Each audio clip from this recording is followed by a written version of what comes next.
Hello guys, welcome back again to my channel bersama saya Hansen di sini dan seperti biasanya setiap harinya saya akan buatkan video seputar cryptocurrency. So bagi kalian yang tertarik seputar cryptocurrency, boleh aja langsung bantu saya like dan juga subscribe.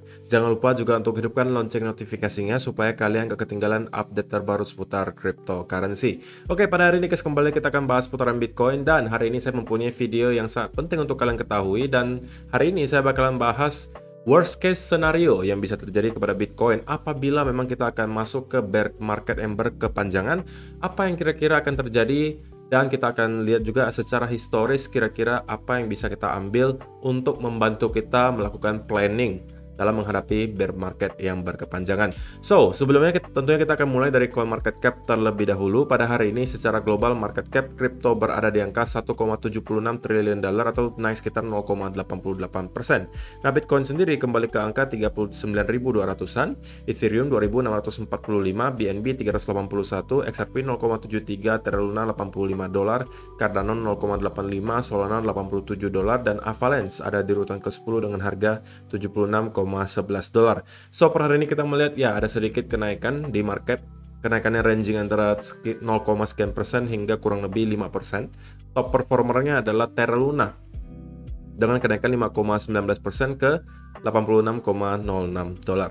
So itu adalah outlook sementara dari beberapa top coin yang ada. Sekarang kita masuk dulu ke beberapa berita dan data terbaru hari ini. Nah, di sini kita bisa menemukan sebuah tweet dari Butcher namanya. Nah, ini adalah salah satu hal yang secara historis biasanya terjadi apabila kita akan masuk ke sebuah bear market yang berkepanjangan.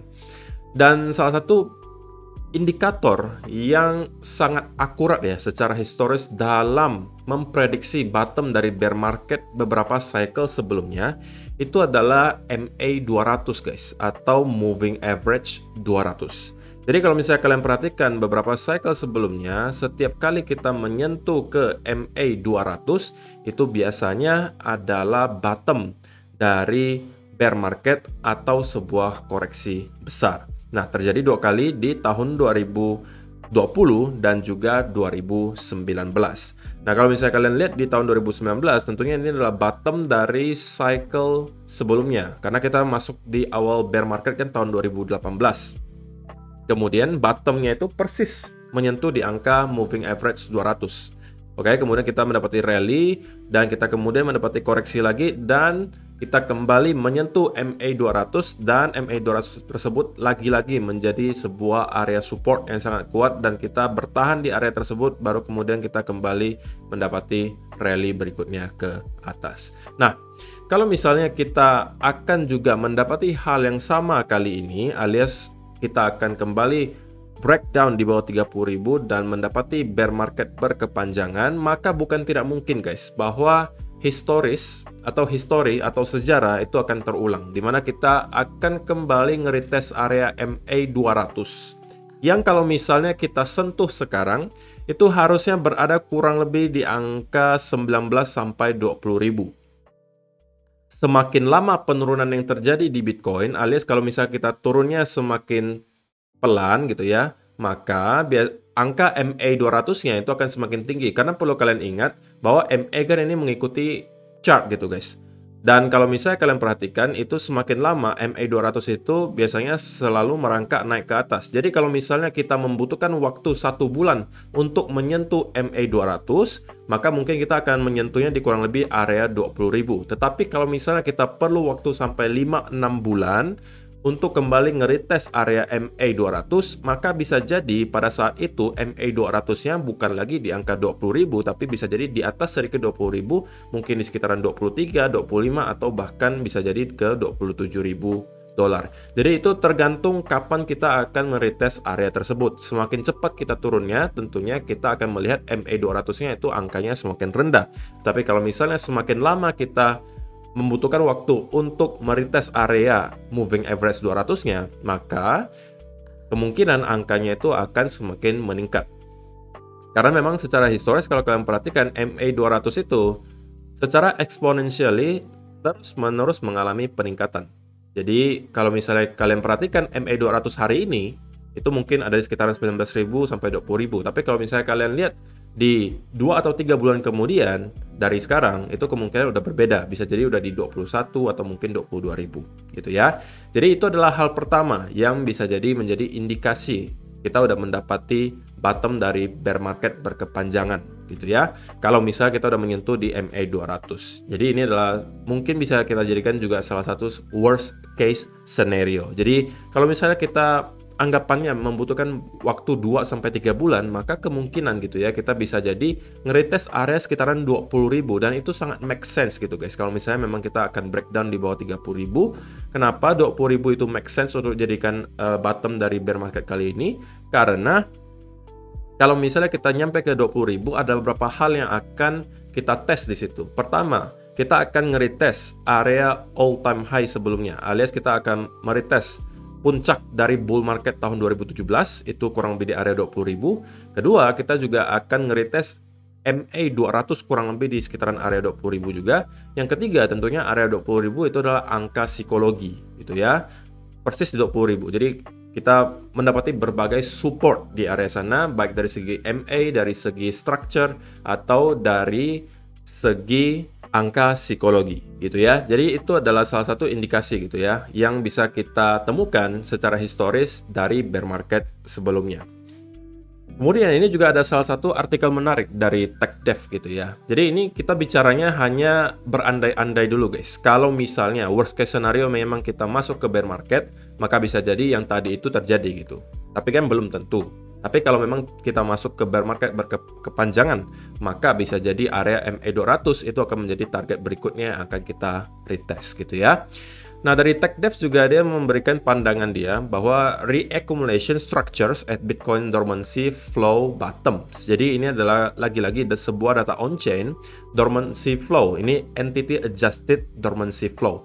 Yang dimana kita udah pernah bahas juga ini di beberapa video sebelumnya. Dan kita katakan bahwa dormancy flow sekarang berada dalam keadaan yang undervalue atau oversold, apapun kalian mau sebutnya. Dan biasanya ketika dormancy flow itu dalam keadaan oversold dan undervalue, maka tidak lama kemudian kita sudah akan menemukan bottom dari sebuah koreksi besar atau bahkan bear market, dan kita akan kembali mendapati rally ke atas. Dan kali ini TechDev malah kasihnya lebih lengkap gitu. Dia melingkari atau kasih highlight ya, di mana kita mendapati dormancy flow dalam keadaan yang oversold, dan dia zoom in untuk memperlihatkan price actionnya.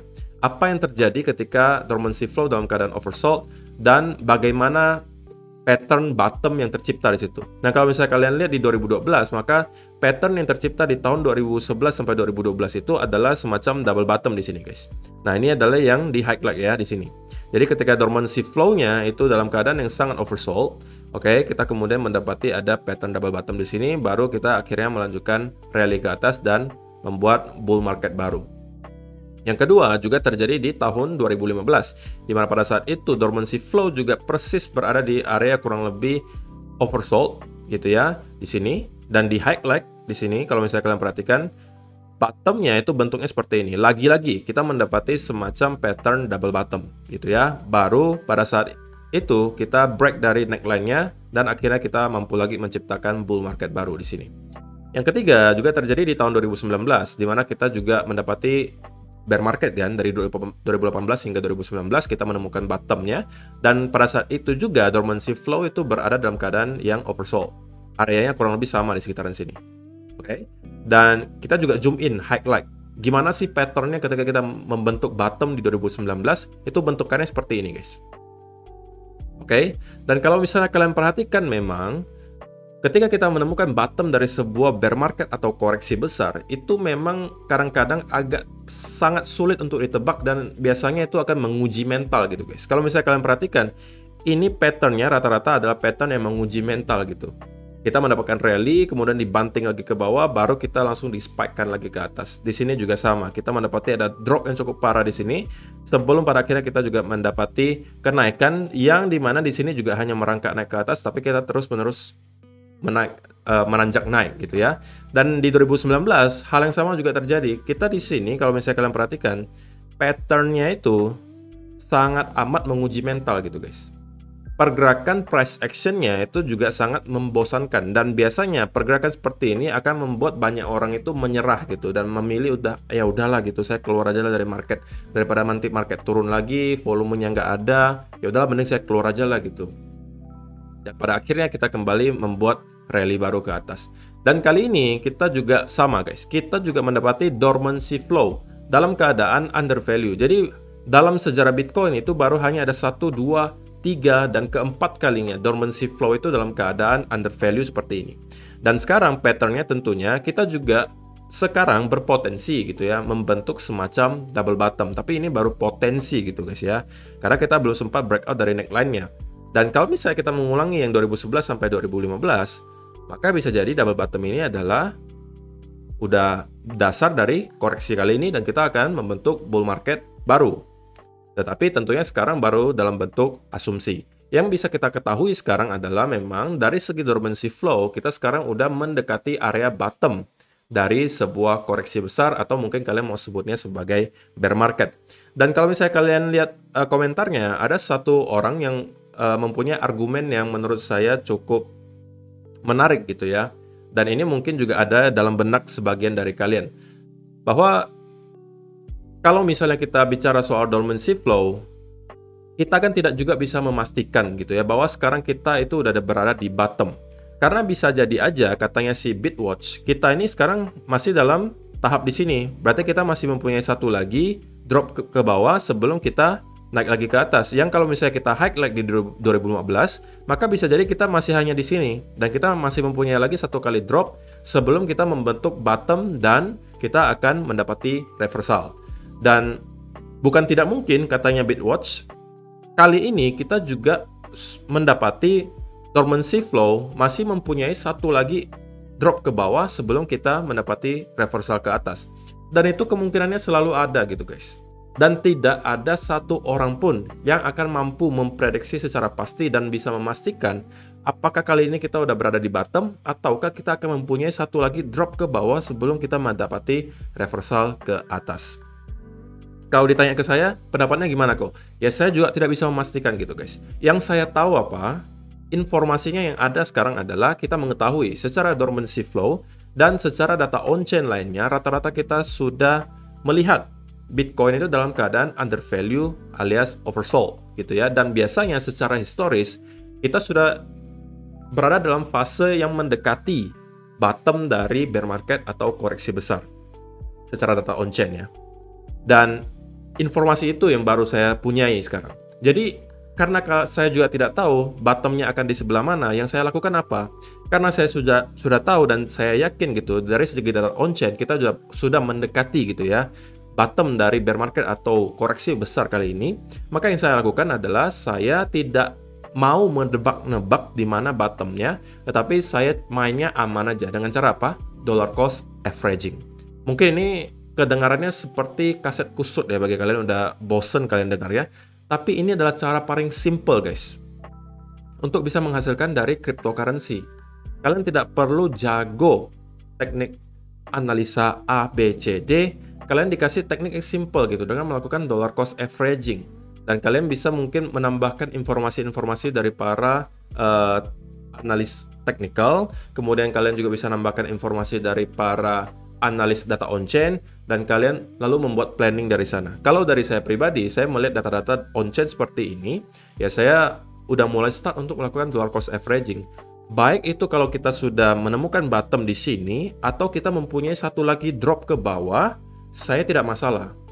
Karena saya tetap akan bisa membeli lagi nanti, karena saya tidak all in gitu. Saya tetap melakukan dollar cost averaging. Dan seperti yang saya sudah sering sampaikan juga, kenapa dollar cost averaging itu sangat membantu mental saya.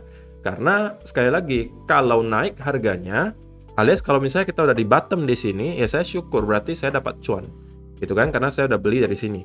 Tapi kalau tidak, tapi kalau misalnya kita drop lagi ke bawah, mungkin breakdown di bawah 30.000, ya saya tinggal cicil aja, dan anggapan saya itu saya dapatnya diskon. Simple. Oke? Sekali lagi, kecuali kalau kalian beranggapan Bitcoin bakalan ke nol, yang kalian nggak boleh lakukan dollar cost averaging. Karena kalau kalian anggapannya Bitcoin bakalan ke nol dan tidak akan lagi menjemput all time high sebelumnya, ya kalian nggak boleh masuk ke market karena uang kalian akan hilang. Tapi kalau kalian percaya gitu, kalau saya pribadi juga percaya bahwa Bitcoin nanti akan lagi meretest all time high-nya, kemudian menembus dari all time high-nya, cuma pertanyaannya kapan gitu kan. Nah, saya percaya seperti itu. Ya sudah, saya lakukan saja dollar cost averaging. Jadi saya nggak terlalu pusing gitu untuk menebak-nebak di mana bottom-nya. Oke, jadi itu yang pengen saya kasih tahu ke kalian. Dan apabila memang kita masuk ke bear market, biasanya itulah yang terjadi gitu ya. Jadi mudah-mudahan itu bisa membantu kalian untuk melakukan planning ke depannya gitu. Sekali lagi, hope for the best guys. Kalian boleh harapkan yang terbaik, tapi kalian harus tetap planning for the worst. Plan for the worst, oke?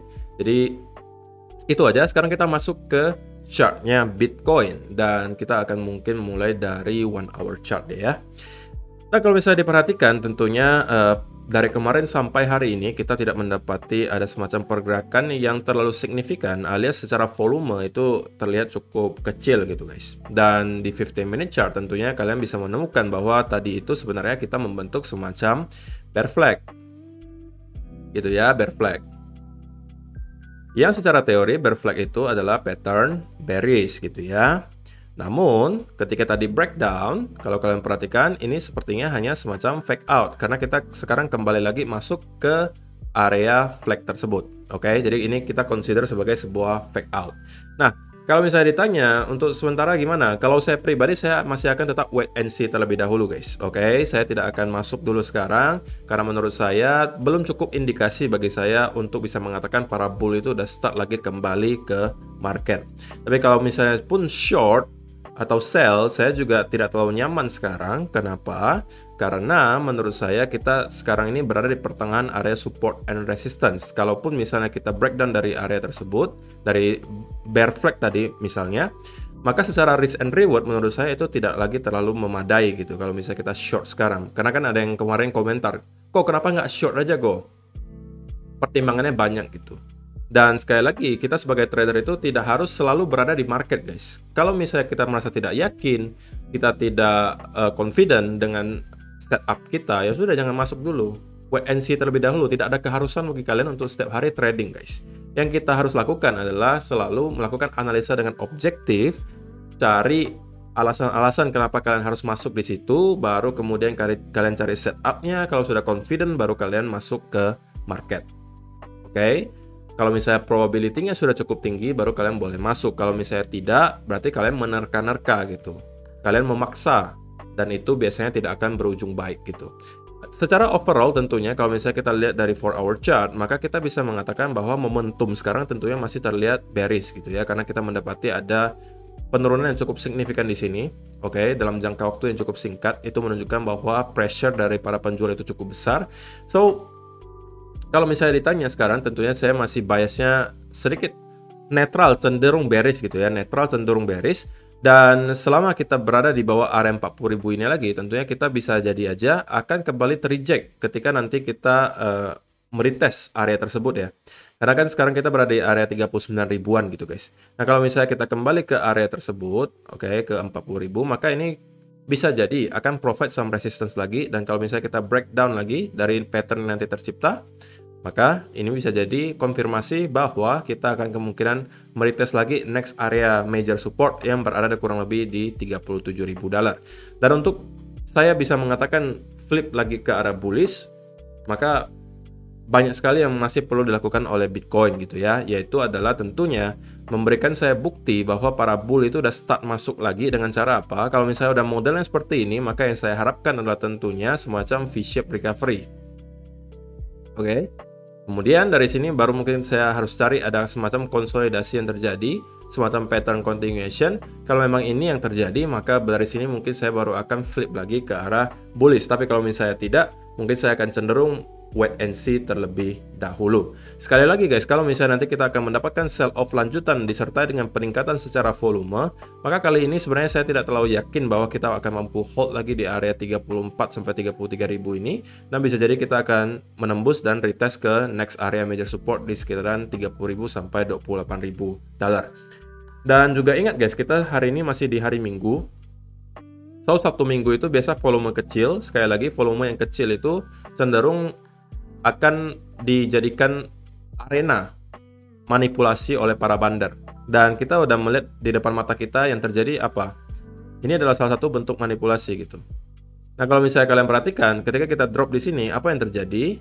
Orang-orang berebut sell gitu kan, dengan harapan kita akan drop lebih parah dan mungkin menuju ke next area major support. Tapi yang terjadi adalah kita hanya membuat fake out dan kita kembali naik ke atas. Dan ini adalah salah satu contoh manipulasi. So, sekali lagi kalian sebagai trader usahakan dalam keadaan volume yang terlalu kecil, ya kalian jangan terlalu memaksa untuk trading lah gitu guys. Kalau misalnya memang patternnya tidak terlalu jelas, kemudian kalian tidak terlalu confident untuk masuk ke market sekarang, ya sudah wait and see terlebih dahulu, oke? So itu aja sih untuk hari ini guys. Secara teknikal tidak banyak yang bisa saya sampaikan, selain saya sekarang akan cenderung netral, cenderung bearish terlebih dahulu sebelum chart membuktikan hal yang sebaliknya. Dan ya, semoga video kali ini bisa membantu. Terima kasih kalau misalnya kalian udah bantu like video ini, dan kita akan bertemu lagi di video yang berikutnya. Bye bye.